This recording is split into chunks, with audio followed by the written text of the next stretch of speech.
Well, welcome again, adventurers. Today we're going to do another build, this time an alchemist.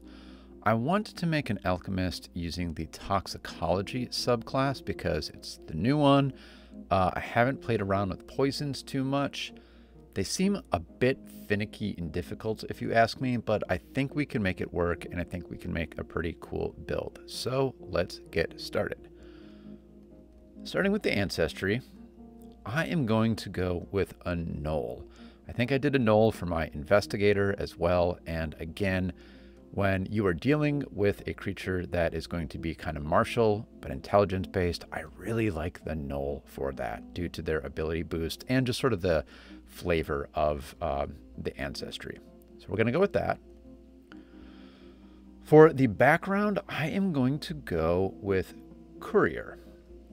Now, I'm imagining this being more of a messenger during war, someone running messages between army to army, but I think that the courier background still applies here, and it does give us a boost to intelligence, which we want, as well as having training in society, which will be good for this intelligence-based build.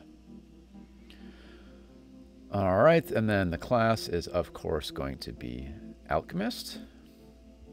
In the research field, the subclass will be toxicologist. Now, the toxicologist allows a couple of special poison-related things.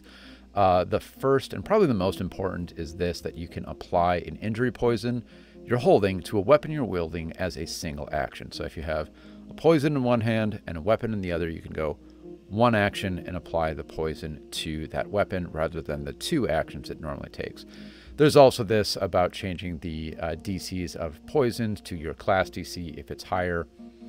Doesn't matter quite as much, but it does mean that at times, depending on the poison you're using, it will be harder for the enemy to make their presumably fortitude save against that poison. Okay. Now let's go ahead and set our abilities. I am going to take the defaults here. We're going to take strength and intelligence. That is why we picked gnoll. And I also want some dexterity there. I'm going to use dexterity and strength as my background boosts. And then I'm going to boost again dexterity, strength, and intelligence. So we're going to get a 3-3-3 plus 3 dex plus 3 strength plus 3 intelligence. I know that the alchemist is an intelligence-based class, so you might want to go +4, but I think it'll be okay.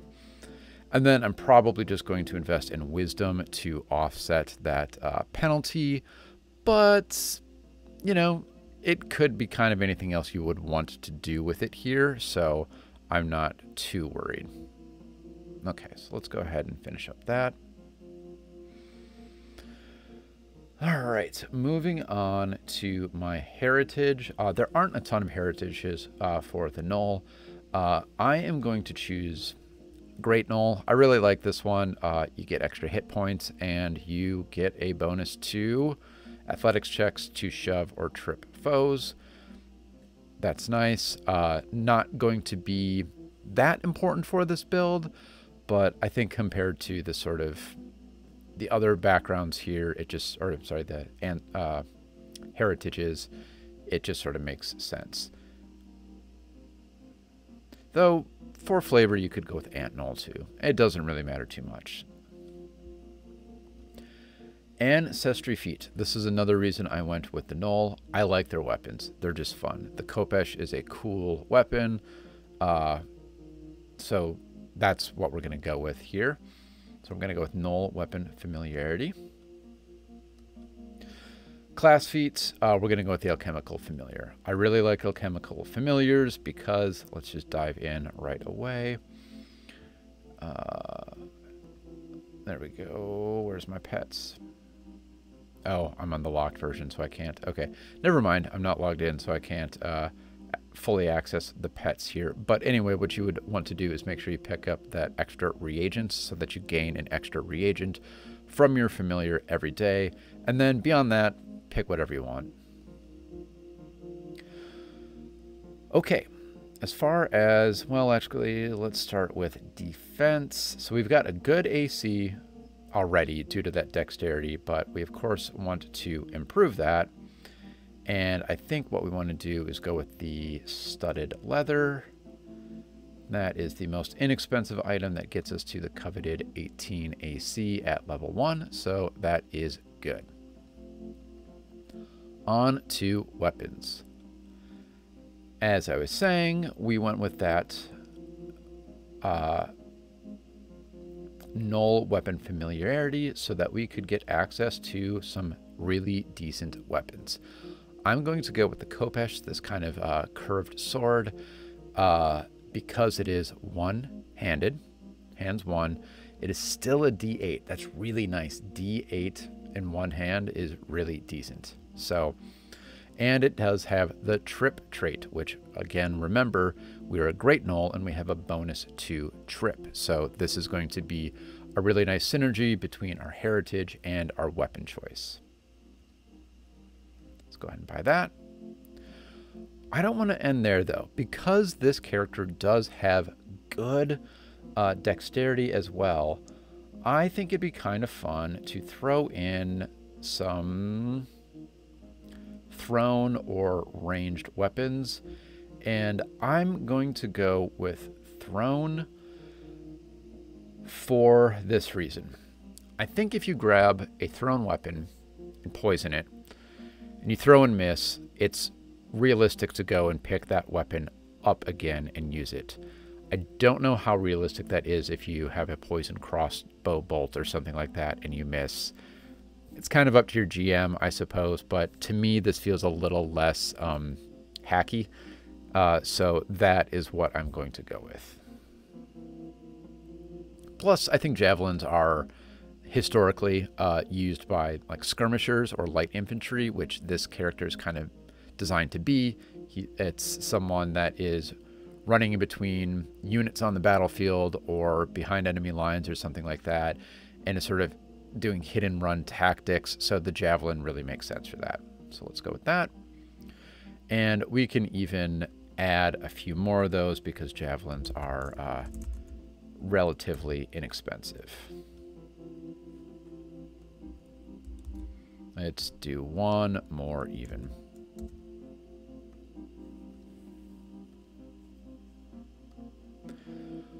Okay, there we go. Now, as far as the formulas go, we are going to take a look at our poisons here. And I think the giant centipede venom at level 1 is gonna kind of be your go-to. This is an injury-based poison. That is what we're after. Let's take a look at some of the effects and talk about the way that poisons work, how to get the most out of poisons, and what are some of their limitations. Okay, so first of all, the way this poison works and kind of poisons in general is there is an exposure, and there's an offset time, and then there are effects. So what we, oh, and there's also duration, I should also mention. So here the saving throw is DC 17, fortitude save. So if someone succeeds at that fortitude save, they are not going to be under the effects of this poison. If they are, this poison does not have an onset time, which means as soon as someone fails that save, they will move to stage 1 and immediately take the effects of stage 1 of the poison. That is 1d6 poison damage for 1 round. Now, due to the duration, once someone is poisoned, they have to make a save at the end of their turn to try to shake off the poison. So if you're at stage 1 and you fail that save, you will move to stage 2. If you succeed that save, you will be in the clear. If you critically fail, you will move to stage 3. So the critical failures and successes move by 2 stages, whereas the normal failures and successes move by 1 stage. So for example, if you stabbed someone once with the centipede venom, they would take d6 poison damage if they fail that initial fortitude save. Then at the end of the round, they're going to do another check, and if they fail again, they're going to move to stage 2 and take 1d8 poison damage and be flat-footed. That'll repeat. They can either, fail again and move to stage 3, which is really bad, D12 poison damage, clumsy and flat-footed, or they might succeed, move back to 1. The thing is, if that continues, they could go back and forth in between stage 1 and 2 for 6 total rounds and take a lot of damage. The other really cool thing about poisons is that multiple exposures do have not repeated, but actually combined effects. That means if a creature is at stage 1 of their poison and you hit them again with that same poison and they fail their save again, they're going to move to stage 2 immediately. So with poisons, it really makes sense to really target one creature and add up multiple hits and then just back off of them. You can do a lot of additional damage with those repeated exposures to the poison, and then afterwards just sort of let them take a bunch of ongoing damage, suffer other effects, and move on. What I don't like about poisons for that reason is it's usually better to just finish something, finish an enemy in your combat encounters. I mean, drop them unconscious so they can't take a turn, so they can't do any more damage or go get help or anything like that on their turn, which means you're not really going to you're either not going to drop them fast enough with a poison, or you will drop them really quickly, in which case all of these cool ongoing effects of the poison aren't realized because that enemy is, dead already. So that is a little bit of a downside of poisons, if you ask me. The other downside is, good luck poisoning a rock golem or a construct or something like that. You're just going to do nothing to them, which is why I do think it's going to be important. Let's finally move on, add a few more formulas. You'll probably want something like an energy mutagen, so that you have other ways of adding some damage while you are encountering things that aren't really going to be susceptible to poison damage. And then one nice thing about the Alchemist is you do have a lot of formulas available to you, so go ahead and pick what you want from here. I always recommend getting like an Elixir of Life so you can do some healing.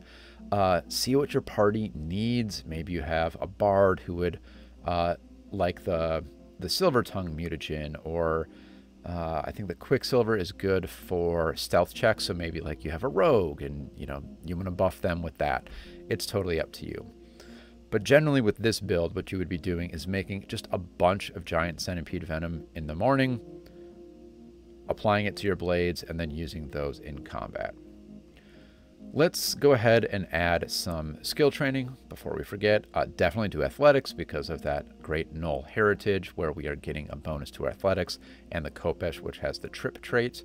I always like having at least one magic ability so you can identify magical items, things like that. You've already got this lore, which is nice. In society, you're trained in as well. Up to you from here. I think stealth makes a lot of sense given the courier, hit and run, move in between, try to deliver messages secretly. And then this is sort of where I say, it's up to you. See what your party needs. I'll go with thievery because we're already, we have a high dexterity. Beyond this, whatever your background requires, let's say maybe nature because you are going to be out in nature. Survival makes sense again for the courier being on your own. So, if you're kind of a out in the open battlefield kind of courier, that skill set might make sense.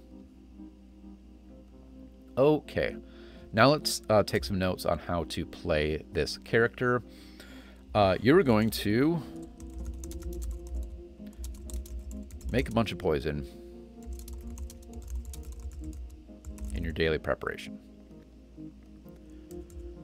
You're going to apply poison to your Kopesh. Is that how it's spelled? There's like an extra H in there. Hold on a second. Yeah, I got it.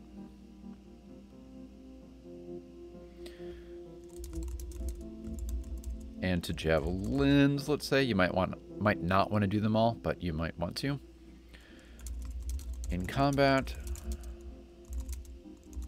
try to hit the same creature twice with the same poison. The dual javelin could be really good for that. Stay at range, throw one, throw another. So let's take a note on that.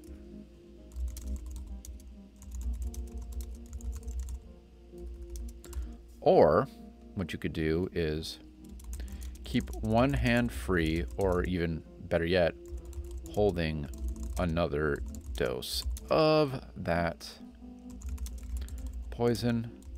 So you make a strike, apply poison again, strike again. The other thing you can do that'll really help, and let's face it, it's give poison to your fighter. Or some other martial class who will be upfront with you.